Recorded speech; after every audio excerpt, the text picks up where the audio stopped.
Agree करें। Hello guys, we will learn today about surface area and volume.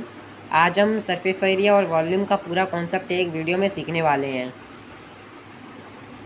तो सबसे पहले हम जानेंगे कि सॉलिड शेप्स क्या होती हैं।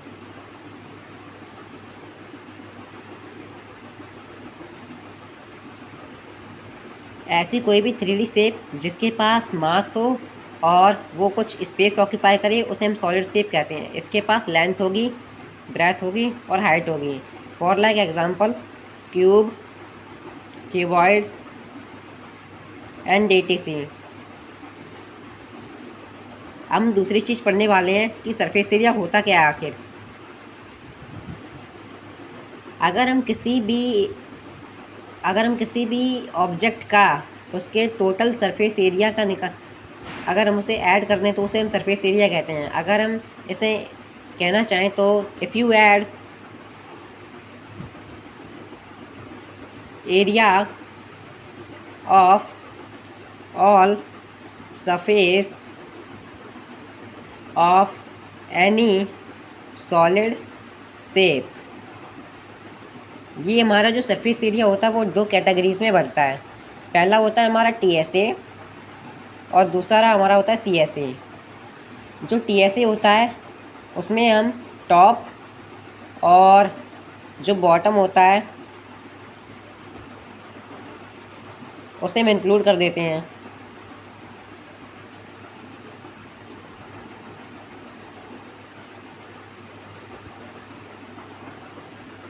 और जो हमारा CSA होता है हम उसमें अपना टॉप और बॉटम रिमूव कर देते हैं।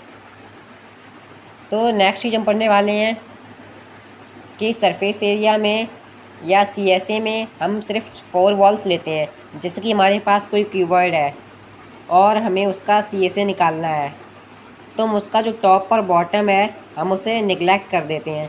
हम सिर्फ उसका 4 वॉल्स लेते हैं। जैसे कि ये पहली वॉल है, ये दूसरी वॉल है, ये तीसरी वॉल है और ये वाली हमारी चौथी वॉल बन जाएगी। तो इसमें हम सिर्फ एरिया 4 वॉल्स लेने वाले हैं। तो आई होप आप CSA समझ गए होंगे।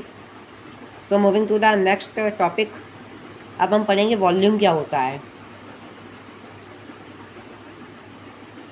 वॉल्यूम को अगर हम डिफ़ाइन करें तो object measure the space it occupies, मतलब कि वो कितना स्पेस ऑक्यूपाई करता है उसे हम कहते हैं वॉल्यूम।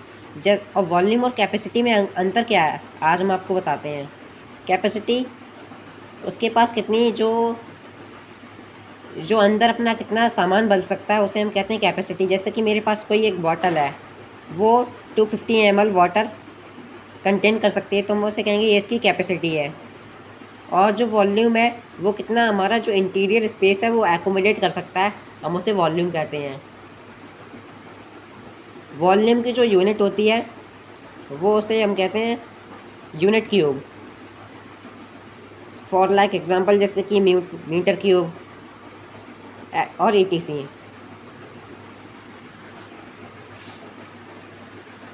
अब हम पढ़ेंगे कुछ शेप्स का TSA, वॉल्यूम और CSA कैसे निकालते हैं। जैसे कि क्यूब का हम निकालते हैं TSA अगर हमें निकालना है तो हम 6a स्क्वायर और CSA निकालना है तो 4a स्क्वायर। और अगर वॉल्यूम निकालना है हमें तो हम यूज़ करते हैं a क्यूब। और अगर हमें डायगोनल और मोस्ट इम्पॉर्टेंट, अगर हमें एक क्वेश्चन में पूछा जाए कि जो लॉन्गेस्ट डायगोनल होगा एक क्यूब के द्वारा जो इसमें इंसर्ट किया जाए तो हम उसे निकालने के लिए हम फॉर्मूला यूज़ करते हैं जैसे कि √3a।